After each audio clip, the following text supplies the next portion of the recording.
When I pull a line, stretching is important, because if you pull a line and you don't stretch, you kind of get this like little ghosty line, you know, where you can see where some of the needles have gone in,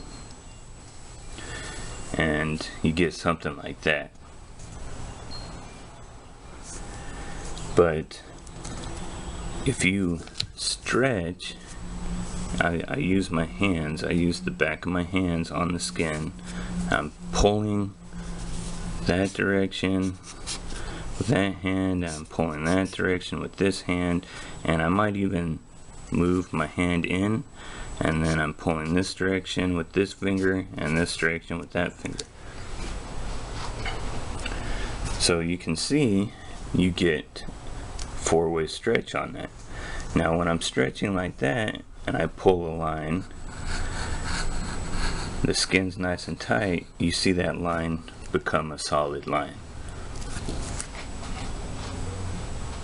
So stretching is really important when it comes to doing a solid line. Now, I don't move really fast. The needle in your tip sits in the back of your tip, and here's where your ink is at. So, and this is at about a 45 degree to a 90 degree angle. Now, I tried to go this direction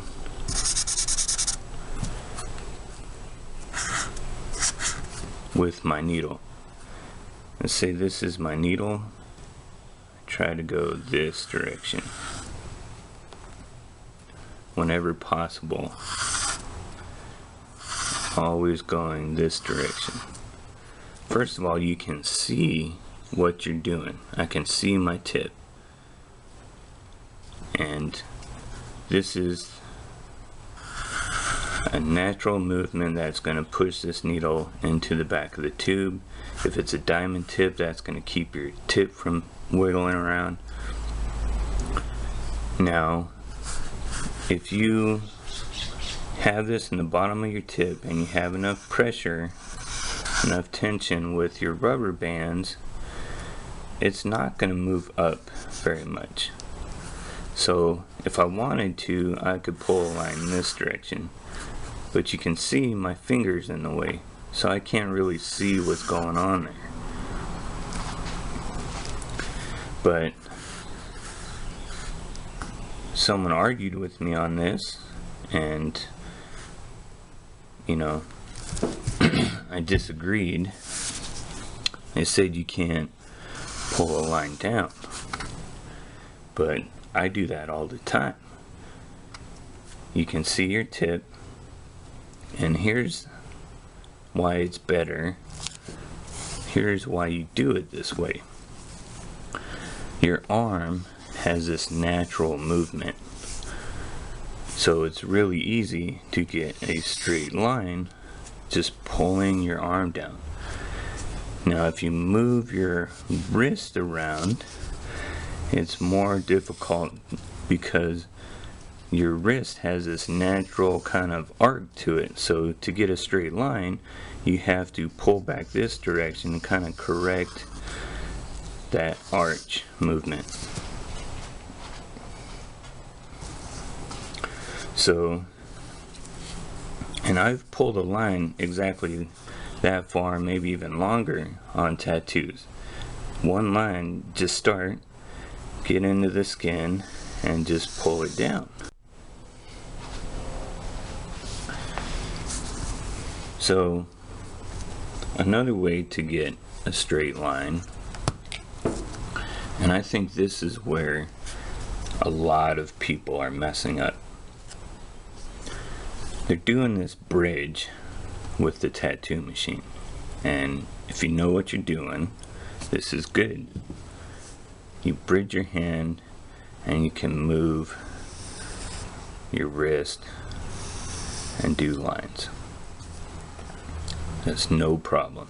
If you know what you're doing, that's fine. But a technique I've started using is my finger. I'm going to keep my finger on the tip right here so that I keep my correct angle. And I dipped it. I'm using some Starbright Turbo Black.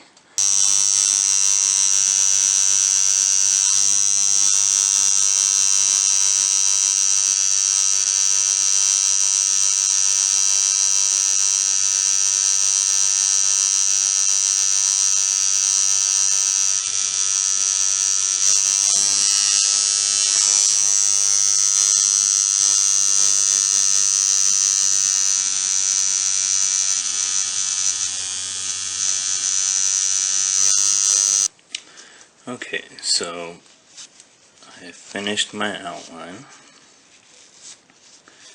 and you can see that I'm going the right depth because there's not a lot of bleeding.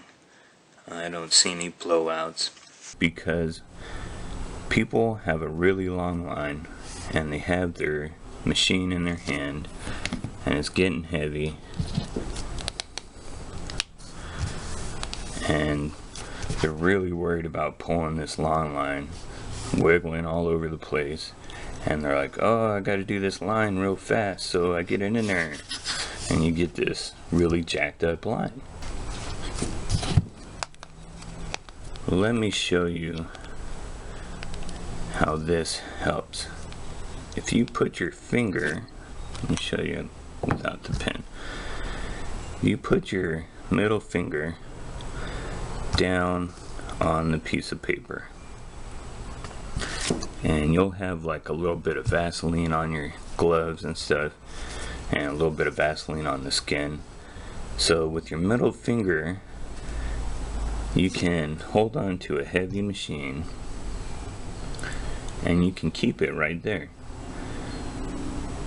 without shaking. I could just leave my hand here for who knows how long and keep it at, first of all, it's at a 45-degree angle on its own, just naturally,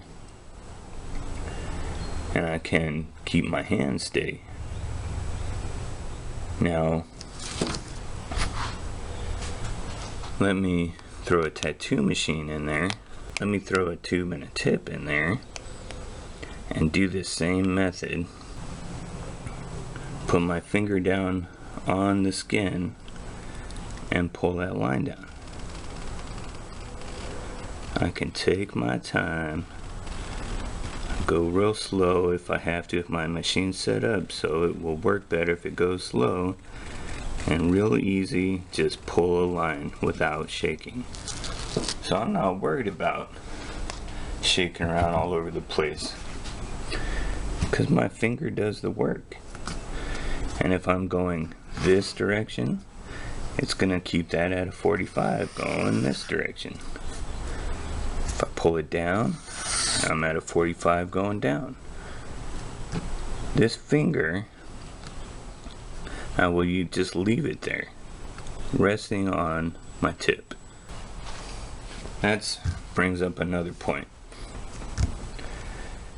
When I'm tattooing and I have my stencil down, I do a test line to make sure my machine's set up correctly. So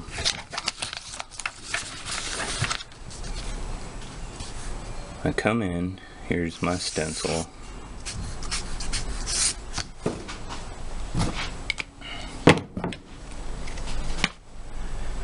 Now I'll find a line and I'll do a line,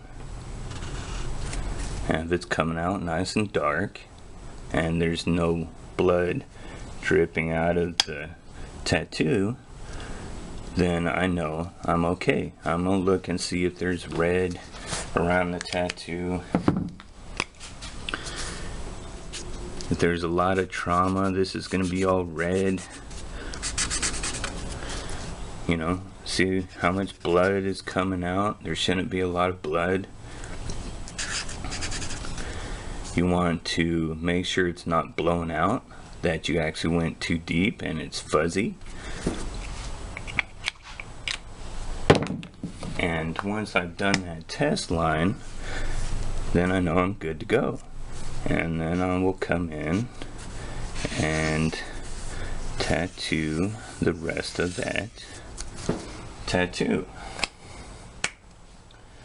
But before I get going on that, I come in and I see, is that line dark enough?